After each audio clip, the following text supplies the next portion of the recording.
বৌদি বলে দাদা ভুসি নেবো, আমি বলছি বৌদি 4 বস্তা নেবো। আচ্ছা। তারপর আবার বললাম আগে নিতাম 80 টাকা করে, আমি বললাম বৌদি ভুসির দাম কম, কত করে? আমি 60 টাকা করে। তা বলে আমি 4 বস্তা নেবো। এবার আমি 1 বস্তা ভুসি ভরেছি, দ্বিতীয় বস্তা মানে ভরছি, মানে তলা ভরে নিচে, এবার ঝুড়ি করে টানছি, এই যে মানে হাতে ভারী, মানে ঝুড়িতে মেশিন উঠেছে পিস্তল। এবার আমি 60 রেখেছি, রেখে আমি বৌদি ডাকলাম, বৌদি এরকম মেশিন। বৌদি আর মানে বৌমা দুজনে আসলে বলে দাদা 60 রেখে দেন, বুঝলেন?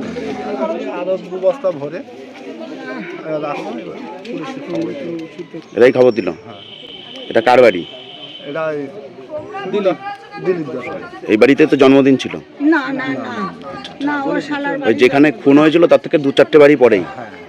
আপনার নাম? আমার নাম মোজাহার মন্ডল। আমি মানে এখানে কোন বাড়ি খুন হয়েছে তাও আমি আচ্ছা, জানি ঠিক না। আছে। চাই কথা গৌতম দাসকে চাই, বিজন দাসের খুনি একটু সামনে চাই। আসামি আমাদের বড় 24 ঘন্টা টাইম আছে, 48 ঘন্টা, এখন 6 দিন হয়ে গেল, এখনো মতো কোনো তার উপযুক্ত সাজা নেই, কোনো খুনি তার ধরা পড়েনি। আমাদের মাথা ঠিক থাকছে না বলে এবার আমরা এর থেকে বড় আন্দোলন আমরা চাই, যাতে আমাদের বিজন খুনি গ্রেপ্তার হয়, বিজন দাস খুনি গ্রেপ্তার হয়। আজ সকালবেলায় যে পলাশ দত্ত, পলাশ শর্মা, তার কাছে পিস্তল পাওয়া গেছে। আর কি প্রমাণ দরকার? আর কি প্রমাণ পুলিশ চাইছে? আর কি প্রশাসন চাই? ওরা তো গ্রেপ্তার হয়েছে, ও তো গ্রেপ্তার আছে, এখনো থানায় গেছে শুনছি, জানি না সত্যি কি মিথ্যে। কিন্তু বিজন দাসের খুনি অবিলম্বে ধরা চাই, তার যোগ্য শাস্তি চাই আমরা। যাবজ্জীবন কারাদণ্ড চাই। শর্মিবাগ আসামি বাড়ির লোকের শাস্তি চাই এক্ষুনি। এই গলি থেকে যারা আছে, যারা যে বাড়িতে এই পিস্তলটা পাবো গেছে তাদেরকেও শাস্তি চাই।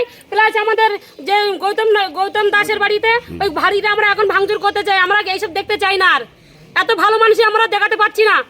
কি মনে হচ্ছে এই আগ্নেয়াস্ত্র দিয়ে খুন হয়েছে? তাই মনে হ্যাঁ, হচ্ছে? এটাই দিয়েই খুন হয়েছে। এটা কার বাড়ি? এবং ওই ছেলেটা জড়িত আছে সঙ্গে। কার বাড়িটা? পলাশ মজুমদার, পলাশ শর্মার বাড়ি। সে অ্যারেস্ট হয়েছে তো? এখনো মূল অভিযুক্ত অধরা। আমাদের 100% বিশ্বাস হবে পুলিশ প্রশাসনের উপরে, কারণ আমরা পুলিশ প্রশাসনের ঊর্ধ্বে কেউ নয়।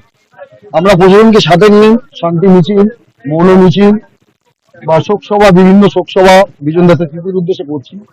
উনি ছিলেন এই এলাকার একজন খুঁটি, প্রত্যেকের ঘরে প্রতিটা মানুষের বিপদের আগে গিয়ে উনি হাত, যে কার কি সমস্যা হয়েছে ওই যে হাত তুলে বলতো যে আমি দেখছি, করে দিচ্ছি, তাতেই কমপ্লিট। এবং আজকে কিন্তু আমরা ওনার জন্য এই অসুবিধা করে যারা নেতারা আছে তাদেরকে চিনি, আজকে যারা আমাদের বিধায়ক আছে তাকে চিনি, আজকে যে আমাদের এমপি আছে তাকে চিনি, আজকে সেই মানুষটাই আমাদের মধ্যে নেই যায়। মূল অভিযুক্তকে এখনো পর্যন্ত পুলিশ ধরতে পারেনি। তার মধ্যে আজ গুমার সাধারণ মানুষ, আপামর গুমার মানুষ একটা বন দেখেছে, যে তার প্রতিবাদ জানাতে চাইছে, এখনো পর্যন্ত শান্তভাবে চলছে।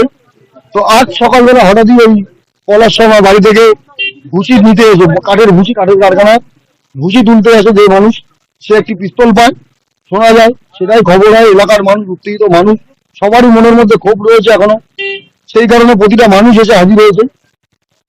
আজকে তারা সেই উত্তেজিত জনতাই এখানে বন্ধ করতে চাইছে যে আমরা, পুলিশ প্রায় 1 ঘন্টা বাদে আসে, কিন্তু পুলিশ বা কি করবে বলুন, তারা ইনভেস্টিগেশন করছে। আমরা পুলিশকে কোনো রকম দোষ দেবো না, কারণ পুলিশের মতো কাজ করছে। আমরা তাদেরকে করতে দিতে চাইছি যাতে সঠিক আসামি ধরা পড়ে, কারণ আমরা এখনো শান্তপ্রিয় আছি, শান্তিটা বজায় রেখেছি এলাকায়, যাতে কোনো সমস্যা না হয়। সাধারণ মানুষের সমস্যা করে আমরা বন্ধ করতে চাই না।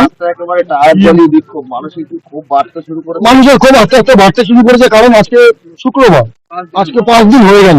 মূল আসামি কিন্তু অধরা, তার কোনো কিনারা নেই, তার কিছুই আমরা বুঝতে পারছি না কাদের ধরছে কাদের ছাড়ছে, সঠিকভাবে তদন্ত হচ্ছে কিনা, যাদের নাম জড়িয়ে আছে তাদেরকে সব অ্যারেস্ট করছে কিনা বা করবে কিনা।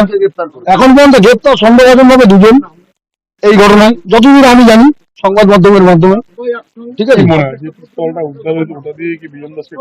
দেখেন ওই স্পটে তো আমরা কেউ ছিলাম না, আমরা অনুমান করতে পারি যে এটা হতে পারে, যে ওই পিস্তলই সম্ভবত আছে, আমরা এটা অনুমান করে বলতে পারি। কারণ ওই স্পটে যখন খুন করা হয়েছে তখন তো আমরা কেউ ছিলাম না স্পটে, যে কোন পিস্তল দিয়ে করা হয়েছে। কালকে আমি পেপারে দেখেছি, আপনাদের কোনো নিউজ পেপারে, যে ওই পিস্তল ঘুরছে না কিছু একটা ঘুরছে, ভিডিও ফুটেজ পাওয়া গেছে। তো এখন কি হচ্ছে, কি পরিস্থিতি যাচ্ছে, কোন দিকে যাচ্ছে কিছু বলতে পারবো না, এটা সম্পূর্ণ ইনভেস্টিগেশনের উপর। আপনার প্রোগ্রাম দেবাশিস।